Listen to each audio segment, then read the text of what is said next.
Hello, my friends. Welcome. I'm very excited to have an opportunity to share again the nourishment of connection, and the nourishment of attention. And I was just recalling that we've been doing this now for, is it, we're in our fourth year?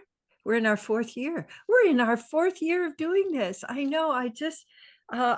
Because for me, it's all been one fluid. Hold on just a second here.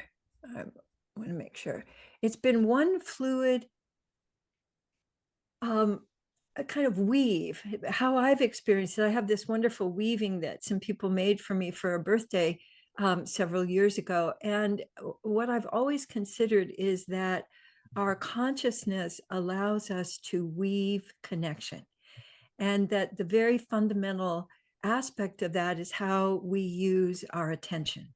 And the nourishment of attention is something that we can keep renewing over and over again. And one of the things I love about loop of awareness is it's both, I would call, a reset and also a refresher. So it's a pattern interrupter, it's a renewer, and it's a reset all at the same time. Because one of the things we can get into is a habit of attention that is mostly out. What I would say is that most people, their attention goes out and then just never returns back home again. And then if it does, there isn't a sense of the circulation of your attention. And so the basic thing with loop of awareness is we're learning how to shift our attention by choice. And one of the aspects of that was occurring to me today, it, again, is the aspect of rhythm. That when I'm feeling happy and healthy and engaged, my attention has a rhythm to it. So one of the aspects of, I think, of numbing out is that we lose our rhythm. And there's a sense of just kind of sameness of, or a sense of floating or sinking or denseness. But the moment I find a rhythm, and so I then become present to the changes in my own body and the changes of what's going on around me. And so I wanted to invite you to tune in to see, first of all, what is, if you were to be dancing, what's the rhythm that's most harmonious for you, is most matching for you today. So it could be a waltz, it could be rap, where it could be, you're in a mosh pit and it's all going or it could be that you're sort of under water and it just feels kind of dreamy. So I want you to just let yourself tune in, and you can let your body move with that, or just your consciousness move with that, and notice what happens if you change the rhythm.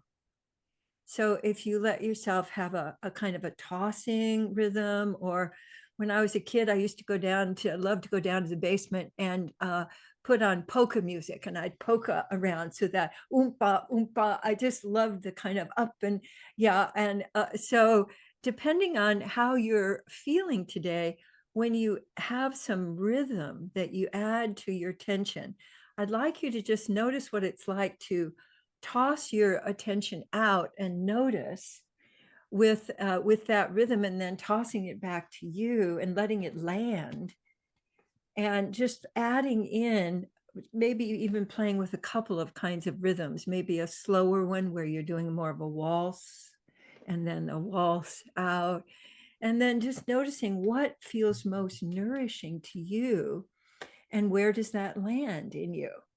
And one of the things I was realizing too, with my experience of long COVID over these, last couple of years, is that one of the things that I didn't even realize was not there until it came back again was my rhythm. It all became sort of where I would kind of be dragging myself. And I realized one of the great joys of life is rhythm. And that's why we all love music so much. And different kinds of music stimulate different kinds of rhythms. And you can do that yourself for your attention, which is really the basis of your being able to shift, being able to weave with the outside world, and being able to use your attention by choice. So one of the things I want to suggest to you that you play with this week is, if you're stuck, change the rhythm of your attention. And I find also when I do that, that it opens up my breathing, because often if I'm getting caught in a kind of a with my attention, that also includes my breath, where my breath doesn't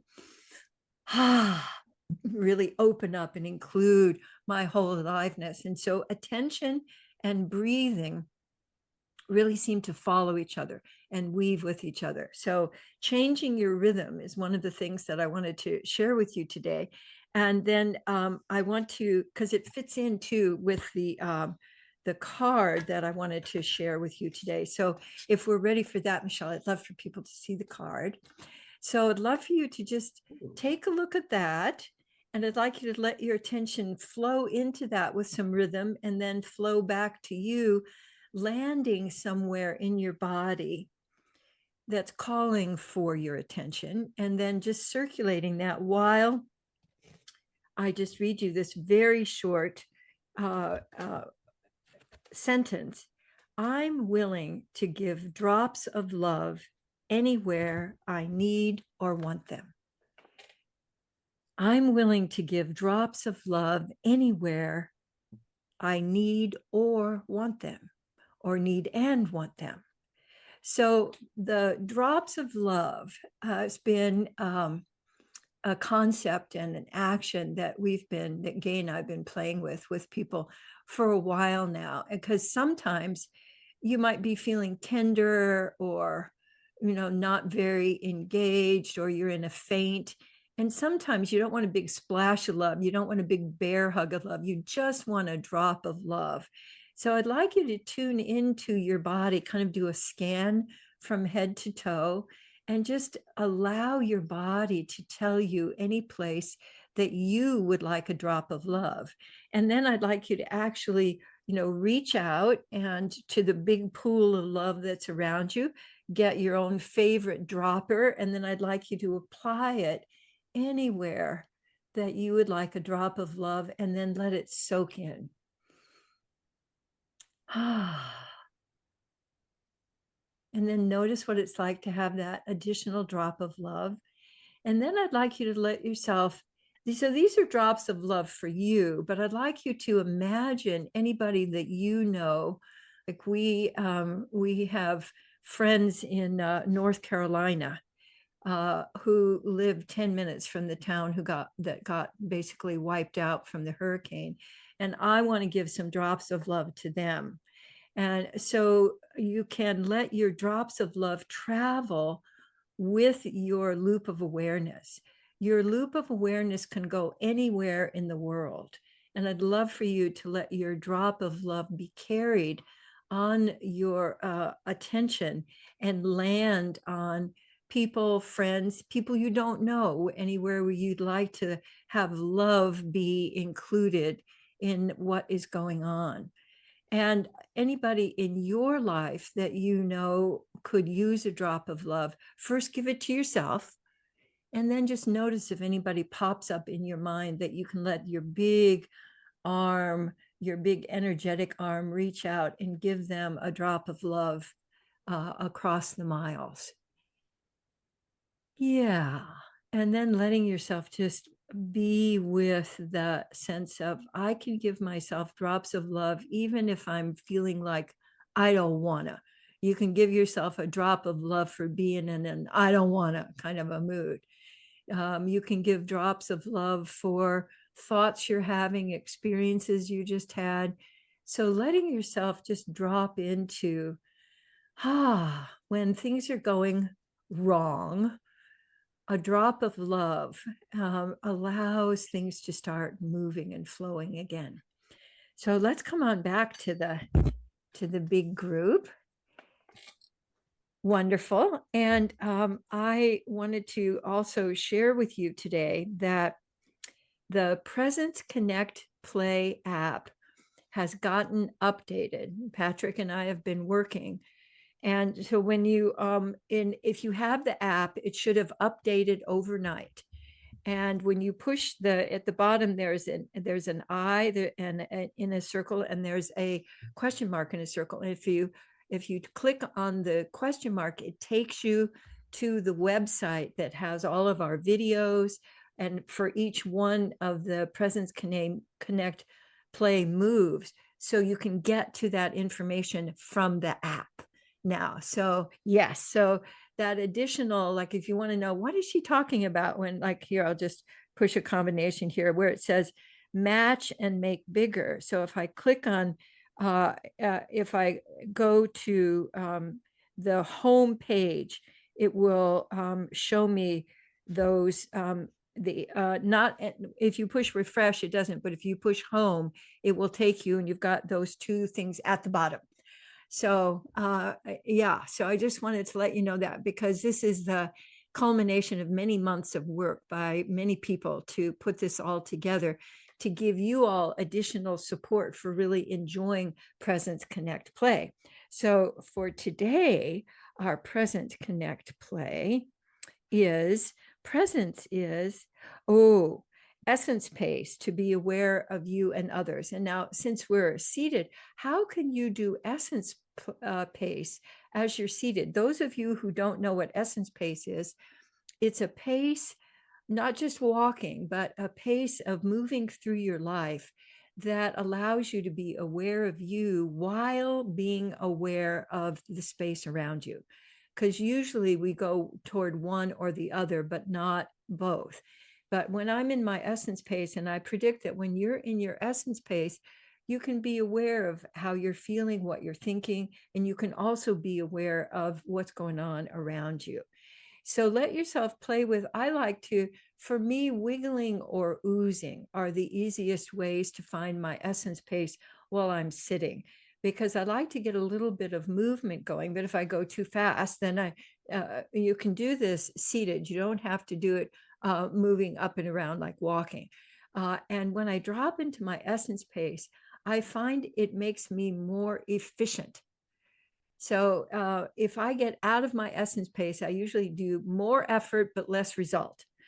So I get caught in stress or pushing or driving, where I'm trying to get things done. And that's where I drop things, or, I gather up things, but I forgot a whole other thing that I was supposed to bring with me. But when I'm in the essence pace, there's a little space in my mind that goes, toothpaste, or, like I'm at the store and I'm moving around and my mind goes, toothpaste. I go, oh, right, I need toothpaste. So it gives your inner compass a chance to guide you and direct you. So essence pace, and we have lots of videos on how to understand and how to practice essence pace. So one of the things I love about essence pace is that it allows me to be actively engaged with the world around me.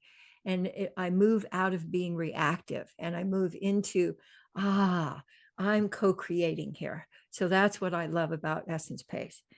You could even do it with your hands. So if I'm moving my hands, and I'm not moving in essence pace, but if I start moving my hands in my own essence pace, it really enhances my sense of connection with me, and then with you, and then with the world around me. So adding movement, rather than just treating yourself as a big blob that's being moved around in the world by other forces, it allows you to have just more agency, more choice, and I find more fun.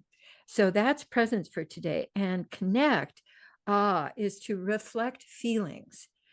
I have found over the years that my quickest way to connect to somebody else is, and I find this when I'm looping. When I loop with others, I can get what they're feeling immediately. So when I give attention to someone else, what they're feeling comes back at me. And the first thing I do is let myself acknowledge that, like, oh, there are feelings going on here. There's some feeling that's emerging. And so I don't immediately go in and say, oh, and, trying to fix it, but letting myself recognize, oh, feeling. And so I'm letting the feeling flow.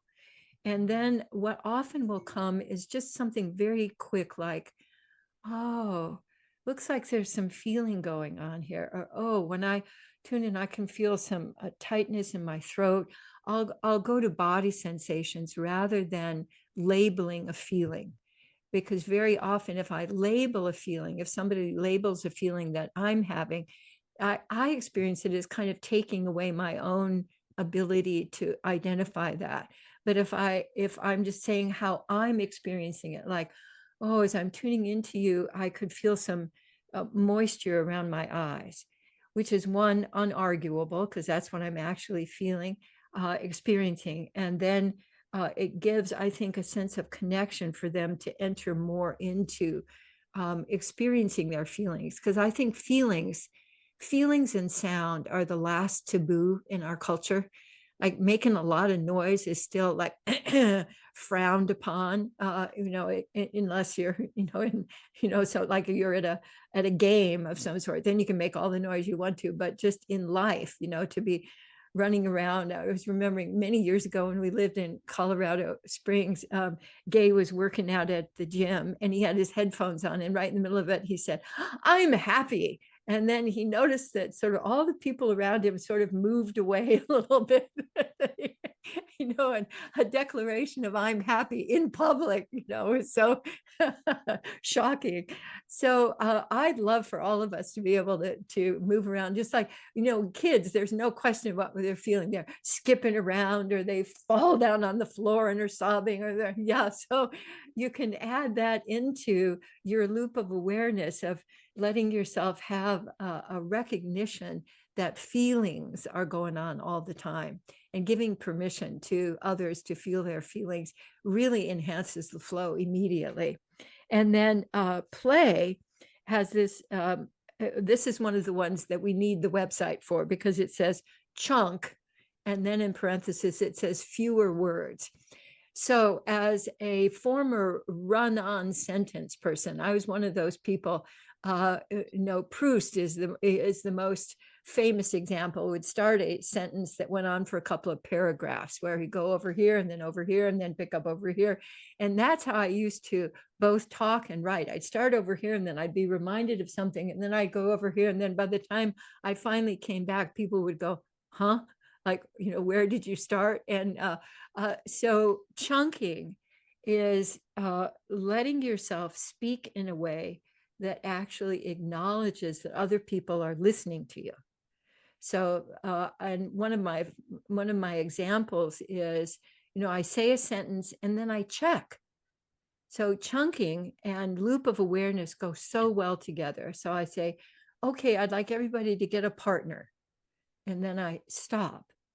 And I used to say, I'd like everybody to get a partner. And then I'd like some of the partners to go over here and some of them to go over here. And then we're going to start. And I would, and everybody would be going, ah, because when I would do that, I would lose people. And I didn't realize I'd lost them. And so I was just carrying on with the instructions, but it was like I left a lot of debris behind me. It was like doing the laundry and carrying the laundry too, but the socks are dropping off and all the, so by the time I would get to the laundry, I had this trail of stuff behind me. So chunking, and it's really a discipline, but I really encourage you to try it, which is basically a 1-out breath.